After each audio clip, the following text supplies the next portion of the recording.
Valentin Martini, bonjour. Bonjour. Merci d'être là pour ce VIP qui vous est consacré. Vous êtes auteur, vous êtes comédien et vous êtes même déjà venu sur ce plateau. C'est tout à fait, Vous en souvenez? Oui, je m'en souviens. C'est la deuxième fois que vous avez la gentillesse de m'inviter. La première fois, c'était quand je jouais avec mon partenaire Guillaume Loublier, de La Fontaine à Bouba à la Royal Factory il y a 2 ans.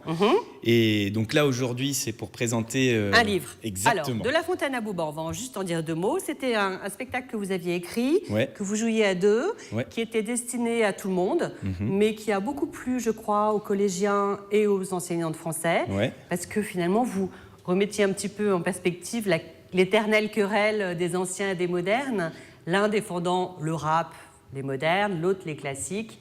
Et la conclusion de tout ça, c'était quoi? Que la poésie est partout. La conclusion, c'est que tous les goûts sont dans la nature et qu'en matière de goût, il n'y a pas de bonne réponse. Il n'y a pas à juger. Oui. Exactement. Et du coup, j'ai repris un petit peu cet esprit-là dans le Justement. Alors, ce spectacle, il est terminé. Pardon, je vous ai coupé la parole. Mais donc, vous êtes resté un peu sur cette lancée, cet esprit-là, pour ce livre qui s'appelle Figure de style de La Fontaine à Bouba. Exactement. Voilà. Alors, racontez-moi. C'est quoi l'idée? L'idée, c'est d'essayer d'expliquer un petit peu ce que sont les figures de style qu'on a tous vues au lycée, donc métaphores, allégories, etc., à travers des exemples classiques, d'auteurs classiques, et puis surtout, c'est ça la nouveauté du bouquin, des exemples des extraits de chansons de rap. D'accord. Donc, à chaque page, on va trouver une figure de style, il y en a 60 dans le bouquin, et sur chaque page, on va avoir une petite définition, et ensuite un exemple d'auteur classique, et ensuite un extrait de chanson de rap. Et donc ça, c'est toujours dans le même esprit que le spectacle que je jouais.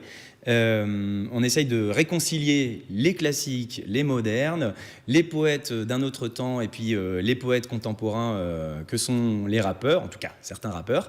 Et voilà, ça donne un joyeux mélange qui, j'espère, aidera peut-être les jeunes et les moins jeunes à comprendre ce que c'est les figures de style et voir qu'il y en a tout autour de nous. Et comme vous disiez tout à l'heure sur la poésie, c'est pareil, il y en a tout autour de nous, il suffit d'ouvrir les yeux et on en trouve. D'accord. Alors là, vous en avez référencé 60, qui sont donc donnés par ordre alphabétique.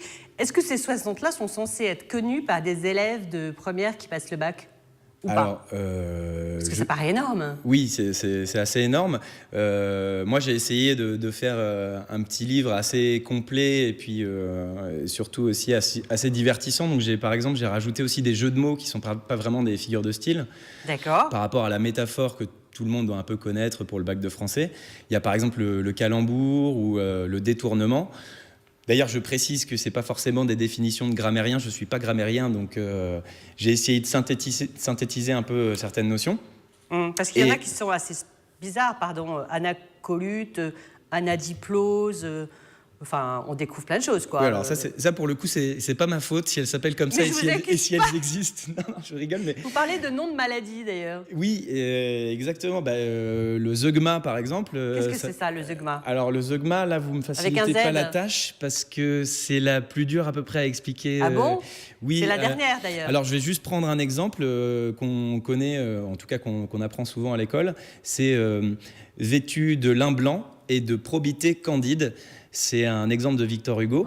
Et donc là, l'adjectif vêtu va avoir 2 compléments. Donc de lin blanc, c'est une matière de textile, on est au sens propre. Et de probité, dans ce cas-là, on est sur le sens abstrait. Et donc le fait d'avoir un mot comme ça qui a 2 compléments, un au figuré, un au propre, on est dans ce qu'on appelle un attelage, qui est un cas particulier de zeugma. Là, vraiment, on est parti dans le truc le plus technique. C'est pas grave, on a compris. Quelque chose... On a compris. J'espère. Oui, c'est très clair. Du coup, comment est-ce que vous avez procédé? Parce que vous avez des artistes, des auteurs classiques qui remontent au calendrier grec ou presque. Alors, grec, non, parce qu'il n'y a que des auteurs francophones dans le bouquin. Du coup, le premier auteur au sens chronologique dans le bouquin, c'est Guillaume de Loris, avec le roman de la Rose, et on est au XIIIe siècle, et ça va jusqu'à 2018, qui est moins vieux. Et donc, on fait ce voyage à cheval sur 7 siècles, avec tout un tas de classiques. Évidemment, il y a Baudelaire, il y a Hugo, il y a Rimbaud. Et puis, à côté, on va voir 90 rappeurs. J'ai essayé de varier les plaisirs au maximum avec des rappeurs old school, c'est-à-dire qui datent un petit peu des années 90 ou du début des années 2000 dans un certain style. Et puis, des rappeurs plus récents ou qui continuent leur carrière aujourd'hui. Orelsan, Big Flo et Oli... Dans tout un tas de styles divers, parce que c'est ça aussi l'idée du bouquin, c'est de dire qu'il n'y a pas un rap. En fait, c'est un genre musical qui existe depuis quand, d'ailleurs? En France, ça fait une trentaine d'années. Ah oui, quand même. Ouais, et ça fait à peu près 15 ans que c'est le genre musical le plus écouté en France. Donc, il serait temps de lui donner une sorte de... C'est peut-être pas une légitimité, mais... De s'intéresser en fait à ce que c'est et aux différents sous-genres de rap qu'il y a, aux différents univers artistiques qu'il y a, pour ne pas se contenter de dire c'est une sous-culture d'analphabète, point final. Qui a dit ça? Alors qui a dit ça? Qui a pu dire une chose Eh bien, pareille? il y a 10 ans, figurez-vous, qu'un intellectuel français a déclaré sur un plateau télé: le rap est une sous-culture d'analphabète. Alors c'était Éric Zemmour, pour ne pas le nommer. D'ailleurs, vous lui répondez. Alors, je lui réponds en préface du bouquin en faisant une petite analyse de cette figure de style, puisque c'est une hyperbole. Ouais. Il est dans une figure d'exagération totale. Donc, pour le détail de ma réponse, vous pouvez regarder dans le livre. Mais en tout cas, c'était un petit clin d'œil à Éric Zemmour et puis à pas mal de gens qui ont une image assez superficielle du rap. Et qui ne connaissent pas d'ailleurs. Oui, mais c'était... Ils ne savent pas de quoi ils parlent. Bien sûr, mais en fait, c'était mon cas aussi avant. C'est-à-dire que je prenais le tout venant qui passait à la radio. Et effectivement, si on se contente de ce qui passe... C'est pas forcément le meilleur. Exactement, c'est pas forcément le meilleur qui surnage. Et ça, c'est vrai pour la chanson française en général, comme pour le rap. Comme je dis dans vous dites ma petite lettre à Éric Zemmour, c'est pas parce que je n'aime pas Christophe Maé que je vais me mettre à cracher sur toute la chanson française. Dire Christophe Maé ne représente pas la chanson française. C'est pareil pour Booba ne représente pas le rap. Le rap francophone.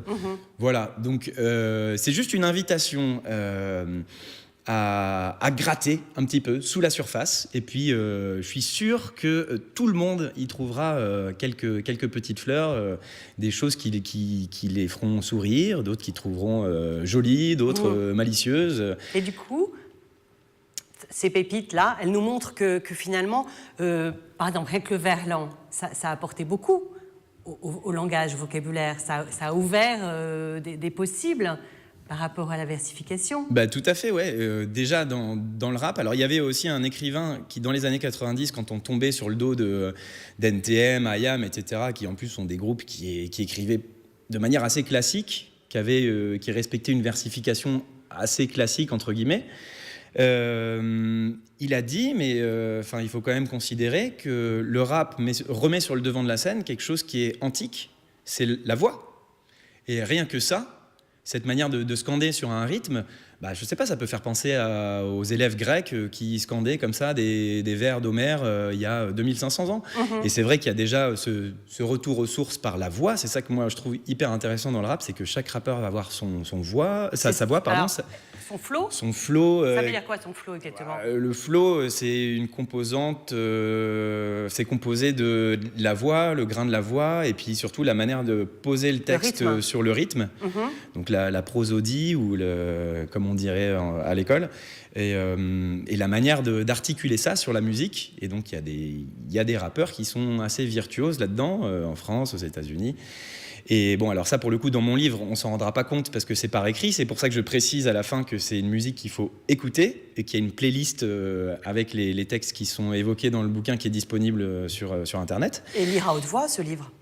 Oui, on peut le lire à haute voix, mais de toute façon, pour reproduire le flow d'un rappeur, ça va peut-être être difficile. Bien sûr. Mais comme vous disiez, il y a une grosse innovation aussi, c'est le verlan, parce que ça permet de changer l'accent tonique sur un mot, ça permet de multiplier les mots aussi, puisque, par exemple, si on prend cité, ça peut se mettre à l'envers tessi ou tess, ça multiplie les rimes. Donc pour un poète qui est limité dans son vocabulaire et dans son nombre de rimes, c'est une richesse supplémentaire, et puis ça crée des choses surprenantes. Et c'est ça qui est bien avec le rap, c'est qu'ils vont repousser les limites classiques de la poésie classique, de la versification. Dans l'invention permanente. Ils s'emmerdent pas avec les règles. Ils ont leurs propres règles. Il les crée, voilà, et puis non, mais depuis 30 ans, on pourrait dire que on peut dire que c'est un genre qui continue à innover. Si on prend la trappe, par exemple, qui est un genre de rap qui marche bien depuis quelques années. La trappe. C'est un rythme assez binaire, assez saccadé. Alors, moi, je suis pas très très fan, mais ça peut être une contrainte qui pousse, comme c'est un nombre de syllabes limité, à avoir un concentré dans l'écriture. Et par exemple, je suis tombé sur une chanson sur le nouvel album de Cécène qui est génial. Il arrive avec ce petit nombre de syllabes, ce rythme assez saccadé, à faire quelque chose de très bien. Vous avez un exemple ? Là, non, je vais me contenter de dire regardez dans le bouquin. Comme ça m'évite de plonger dans ma mémoire. Bon, La Fontaine doit être content finalement, là où il est. Lui qui voulait de la nouveauté et de la gaieté. Oui, c'est un de ses mantras, mais je sais pas, ça va être un petit peu compliqué de lui poser la question, mais non, mais voilà. En tout cas, ce qui est sûr, c'est que La Fontaine, aujourd'hui, on le voit comme un classique. Oui. D'ailleurs, il est offert à tous les élèves de CM2. Hein. Eh ben voilà, c'est une très bonne idée. Et il écrit en vers libre. Exactement, c'est ce que j'allais dire. Déniaisé, non, qu'est-ce que c'est l'idée ? Ce granier d'alexandrin. Ben ça c'était Hugo qui a dit ça. Ah, c'est Hugo, pardon. Qui a dit ça au 19e siècle. J'ai disloqué ce granier d'alexandrin. Voilà. Mais il faut dire quelque chose, c'est que déjà 2 siècles avant, La Fontaine avait fait sauter les règles et les verrous classiques, puisqu'il écrivait en vers libre. Ça veut dire quoi ? Ça veut dire que au lieu de faire alexandrin, c'est 12 syllabes, puis 5, puis 3, en fonction du rythme. Bon, donc il a du flow à l'écrit, en fait, La Fontaine. C'est ça qui est intéressant. Moi, j'encourage tout le monde, passons le bac de français ou non, à lire ce livre. On apprend plein de choses, c'est très diversifiant.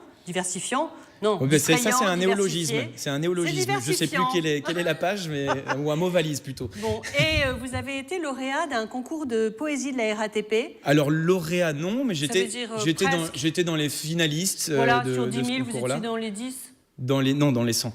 Dans les 100. Oh, je me trompe avec les chiffres. Mais c'est pas grave. Est-ce que vous pouvez nous réciter ce poème ou c'est... Ah non, je le connais pas par cœur, non, clairement pas. C'est vrai ? Non. Bon, alors pour le retrouver, comment on fait ? C'était un poème sur le métro. Je crois qu'il est sur mon blog, sur Internet. Et sur votre blog, Valentin Martini. Si ça vous intéresse. Et ce livre, on peut l'acheter comment ? Eh bien, il est disponible sur une grande plateforme e-commerce qui commence par un A et qui finit par Amazon. Oui. Je ne divulguerai absolument pas le nom de cette plateforme. Et puis, il n'est pas très cher. Je dis 6 ça. €. Exactement, le prix d'un kebab, avec tout ce qu'il y a dedans, c'est salade, tomate, oignon, comme dirait Booba dans une de ses chansons. Totale. Il y a tout ce qu'il faut. Complet. Il y a des exercices corrigés à la fin si vous voulez vous entraîner à repérer les figures de style. Il y a une avalanche de punchline bonus à la fin du livre, une petite centaine avec des petites couronnes de fleurs comme ça que j'ai trouvées à gauche et à droite. Des pépites. Et il y en a encore que je continue à alimenter sur Internet. Et bientôt, un autre livre sur l'histoire géo.